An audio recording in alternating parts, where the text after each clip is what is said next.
morning, St. Martin. Welcome to TVCARiB in the morning. I'm Ashana Haley. Minister of Finance, Ms. Marinka Gums, has expressed gratitude to the public for reporting businesses that impose minimum purchase requirements for bank card transactions, a practice that violates vendor agreements with banks. The St. Martin Bankers Association has previously confirmed that vendors must adhere to specific rules.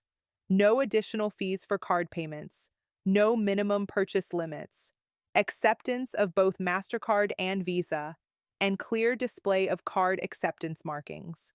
Despite these regulations, many businesses continue to be non-compliant. On August 28, 2025, Minister Gums sent a letter to the Bankers Association with a list of reported businesses, urging an investigation and enforcement of compliance. Non-compliance can be reported directly to the Bankers Association at sintma@gmail.com.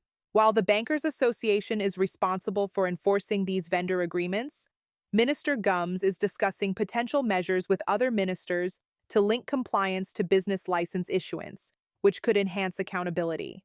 She emphasized the need for change as St. Martin moves towards a digital economy, stating, "We cannot continue to allow practices that force customers to spend money they do not intend to spend simply to use their bank cards."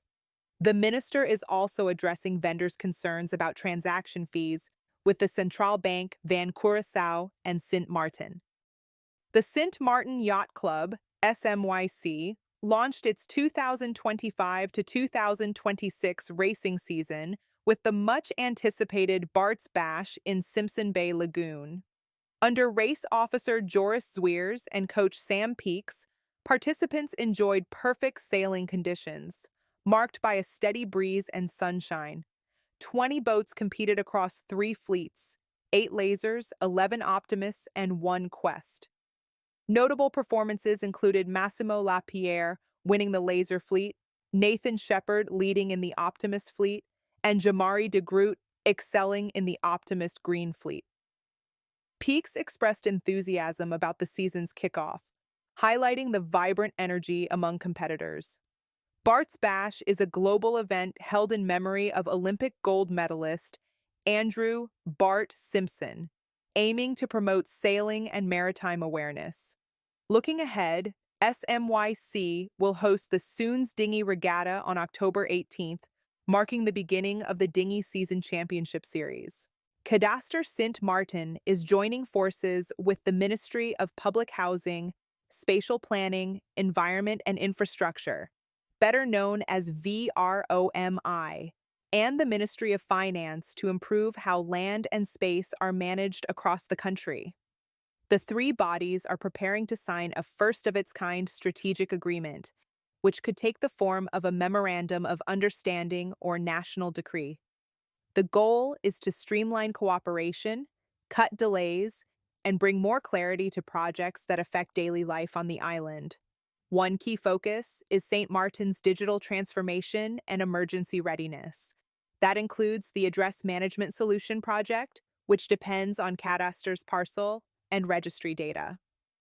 The agreement will also make land services more transparent, from land assignments to measurement certificates, and ensure clear financial responsibility. Another major step is the creation of a national base map to replace the patchwork of outdated versions now in use.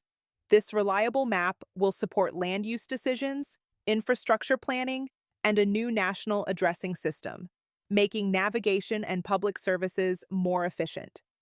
The partnership also calls for joint training and staff exchanges, integrating Cadastre's geographic information system more deeply across government. Officials say this cooperation will foster innovation, accountability, and better management of St. Martin's vital land and infrastructure. Ministers from VROMI and Finance have already met with Cadastre leadership to finalize details, marking a significant milestone for governance and national development.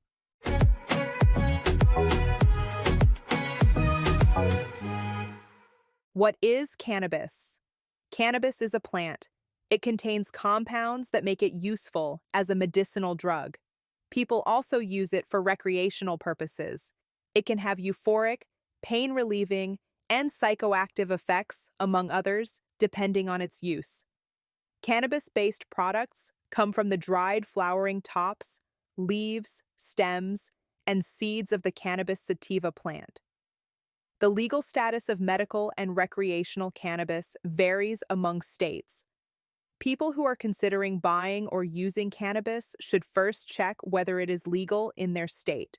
People use the dried leaves, seed oil, and other parts of the cannabis plant for recreational and medicinal purposes. It can have a pleasurable effect and may soothe the symptoms of various conditions such as chronic pain. Some of the ingredients in cannabis are psychoactive or mind-altering, but others are not. The potency and balance of the ingredients vary depending on how the manufacturer grows and processes the plant. Cannabis contains at least 120 trusted source active ingredients, or cannabinoids. The most abundant ones are cannabidiol, or CBD, and delta-9 tetrahydrocannabinol, or THC. Some cannabinoids can have euphoric or psychoactive effects. THC produces both effects. According to the National Academies of Sciences, Engineering, and Medicine, there is conclusive evidence that cannabis or cannabinoids can help manage chronic pain in adults, nausea, and vomiting resulting from chemotherapy treatment, some symptoms of multiple sclerosis. There is moderate evidence that it can help with sleep problems relating to sleep apnea, fibromyalgia, chronic pain, and MS. Other conditions that it may be helpful for include low appetite, Tourette's syndrome, and anxiety in some individuals.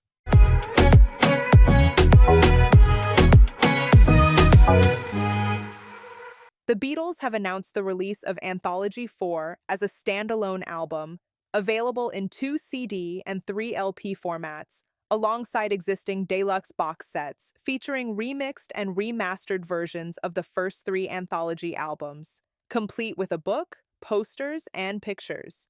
The CD set will retail for $31.99, while the LP set will be priced at $99.95. This decision comes in response to fan demand, as the previous complete package was quite expensive, $110 for the 8 CD set and $375 for the 12 LP set. While the CD box has been selling well, the LP box is aimed more at serious collectors. Anthology 4 concludes a 30-year project and includes Jeff Lynne's remixes of Free as a Bird, Real Love, and Now and Then, with the new mix of Bird described as more energetic than the original. However, the Beatles have yet to reissue Rubber Soul, and they face challenges in future reissues. Tom Green, the new head of Apple Records, is praised for this decision, which is seen as a prudent response to fan wishes. Thank you for watching today's edition of TVCARiB in the Morning. Until our next edition, have a great day.